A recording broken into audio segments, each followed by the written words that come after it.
Assalamualaikum warahmatullahi wabarakatuh. Kita bertemu kembali di dalam mata pelajaran mikrokontroller mikroprosesor kelas 11 ya.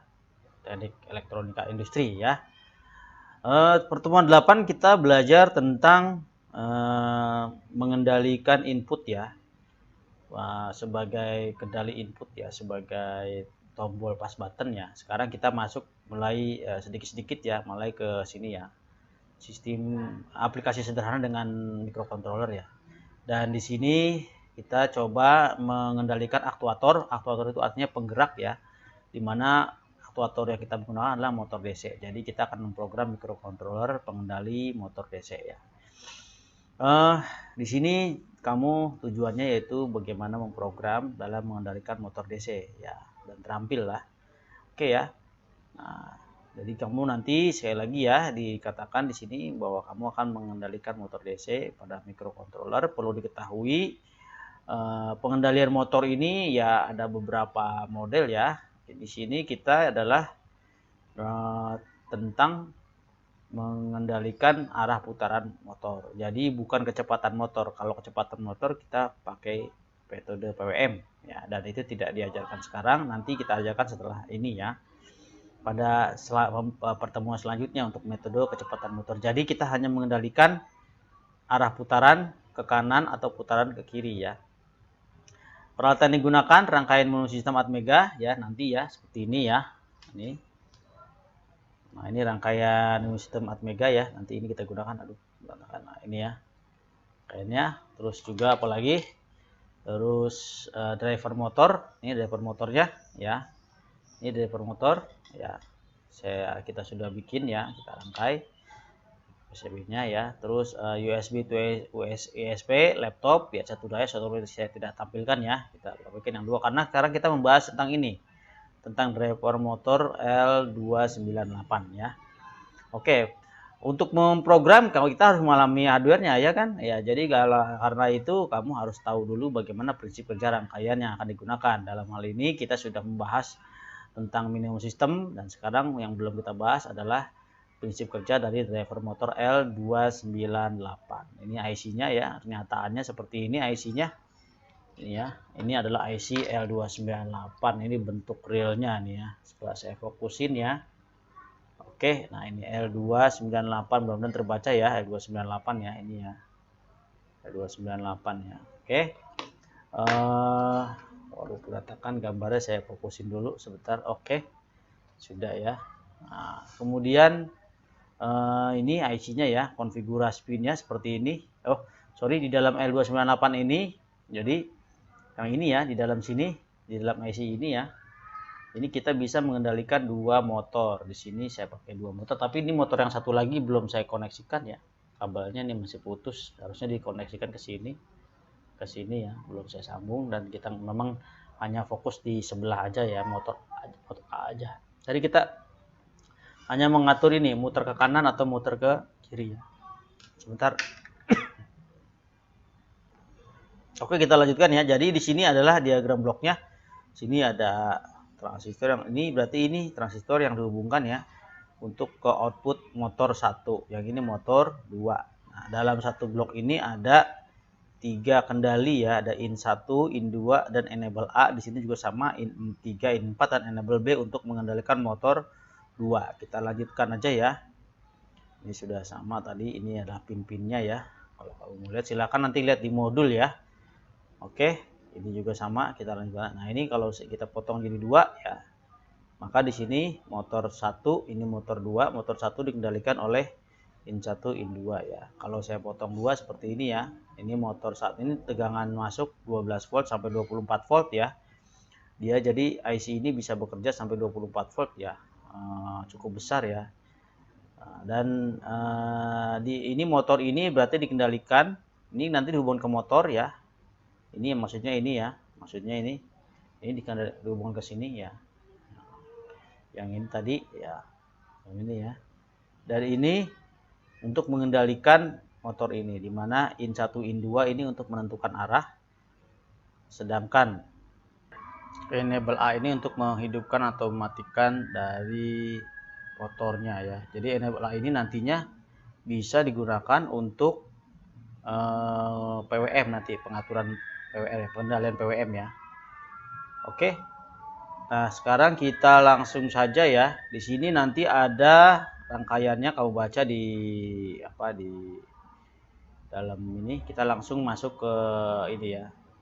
Jadi tabelnya seperti ini ya. Tadi motor 1 di sini ini. Kalau ini kan pengendalian untuk motor 1 dan motor 2 ya. Di sini saya potong 2 saja supaya lebih gampang. Jadi motor 1 dikendalikan oleh enable A, in 1, in 2. Posisinya seperti ini ya. Jadi ini saya langsung terangkan to do for ini, kamu nanti pelajari ya, pahami ini ya. Tapi saya langsung saja ke prakteknya ya, karena kita cuma 15 menit rekamannya ya. Oke, di sini saya gunakan ini ya. Di sini sudah ada, kita sudah buat ya. Ini rangkaiannya sebetulnya ini ya. Rangkaiannya ini ya. Tapi di sini posisi ininya masih yang tidak sejajar seperti ini, dibikin 2 baris ya. Nah, oke. Kita kembali lagi sini. Jadi ini yang ini ya, merah dan coklat itu adalah plus dan min. Ini merah coklat. Yaitu orange dan kuning itu berarti in 1, in 2. Terus ini yang warna orange juga ya, sendiri ini in 3. Enable A. Jadi yang in 4, in 3-nya ini ya. Di sini saya masih ada ya. Yang kosong ya, ini yang kosong ini nggak saya pakai, dan yang satu lagi juga ada di atas ini. Ini enable B nggak saya pakai ya. Jadi yang kita pakai cuma ini 1, 2, 3 dan plus min. Oke, ini udah saya hubungkan. Di sini udah saya hubungkan ke mana, ke adaptor ya, ke power supply 12 volt aja ya.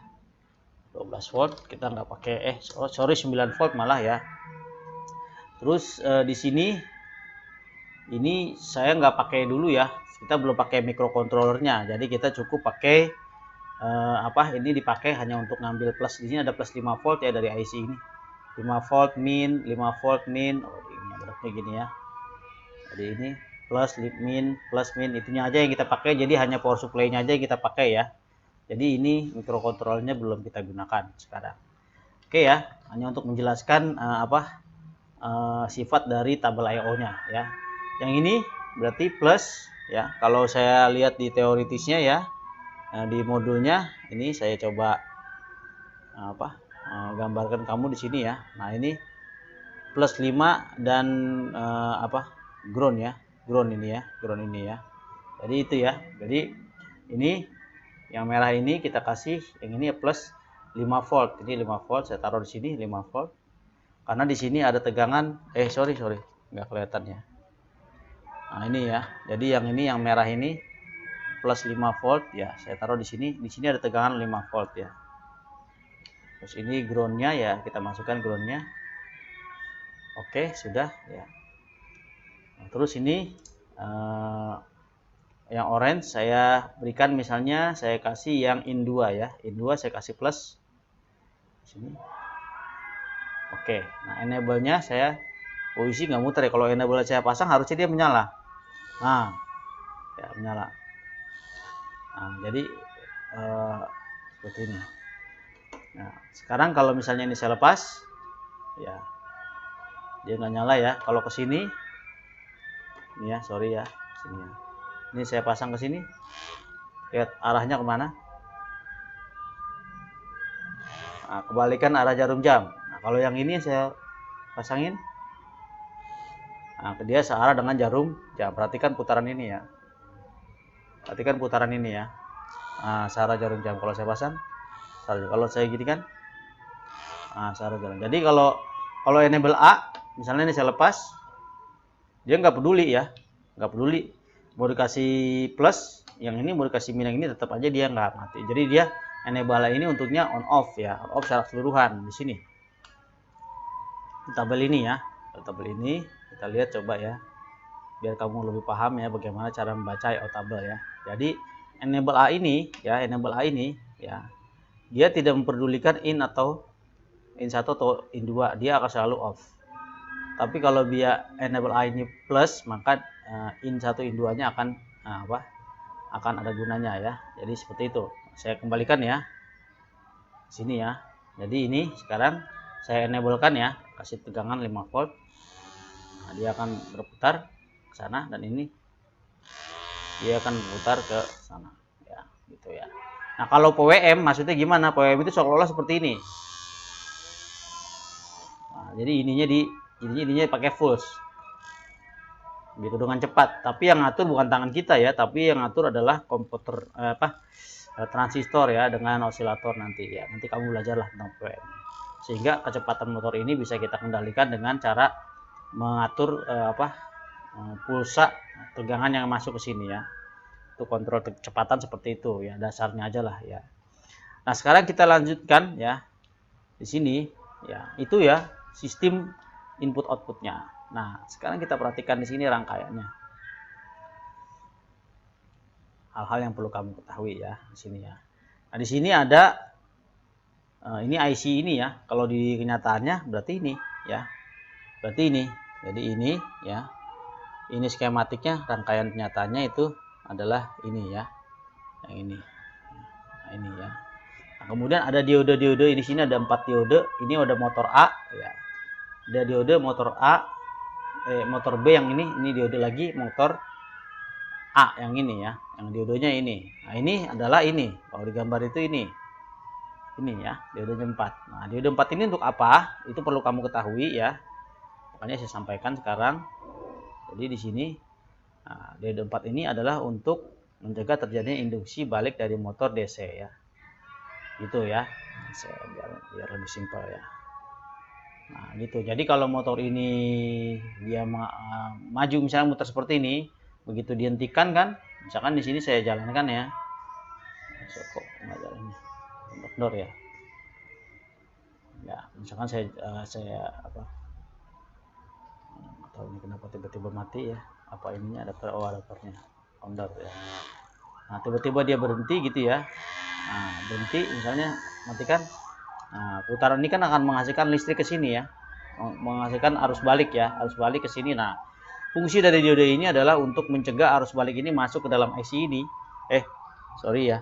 Saya belum ini. Nah, jadi kalau misalkan saya jalankan seperti ini, misalnya, muter, matikan. Nah, kan ada sisa putaran. Sisa putaran ini kan nanti menghasilkan listrik balik ke sini, ya. Listrik balik ke sini. Ya. Nah, ini listrik balik ini kalau masuk ke dalam IC ini bisa rusak karena itu perlu ada pengaman ini, diode ini ya. Jadi diode yang tadi ini, yang gambar ini, gunanya adalah untuk mencegah terjadinya induksi balik dari motor DC ya. Disebut dengan electromotive force ya. Nah, itu kira-kira seperti itu ya. Kenapa kok ada diode ini ya? Yang lain-lainnya di sini ya. Ini hanya kondensator aja ya. Sisanya ya, ini enable A, enable B, ini untuk PWM ya, tadi saya sudah jelaskan sedikit ya. Nah, itu ya. Untuk pertemuan 9 itu ya yang harus kamu pahami. Jadi dengan ini kamu sudah melihat, silahkan dibaca lagi ya. Yang penting Bapak sudah menjelaskan. Oh iya. Jadi ini kalau kita lihat dari ini nih ya. Ini kalau kita lihat dari rangkaiannya ya. Jadi ada motor 1, motor 2, setelah itu di sini adalah kontrolnya. Enable A, enable B, di sini kita akan masukkan plus terus. Jadi dia sudah on terus ya. Jadi motor 1 langsung aktif ya. Tinggal kontrol putar balik arahnya aja di sini ya. Di sini referensinya 5 volt ya untuk kontrol I/O di sini ya. Sedangkan yang 12 volt ini sebetulnya adalah untuk menggerakkan motor dari DC ini. Kita pakai 9 volt ya. Dan ini rangkaian ini ya. Rangkaian ini. Nah, rangkaian ini ya, kira-kira seperti itu ya. Kalau saya buat ya, ininya jadi seperti ini. Jadi seperti ini. Nah, seperti ini. Oke, sekarang hubungannya dengan atmega nanti seperti ini. Jadi in 1, in 2, in 3, in 5 akan dihubungkan ke port 0, port 1, port 2, port 3. Jadi nanti dengan mengontrol bit-bit pada port D ini kita bisa mengontrol kedua motor ini arah putarannya. Demikian ya, mungkin ya, mudah-mudahan cukup dipahami.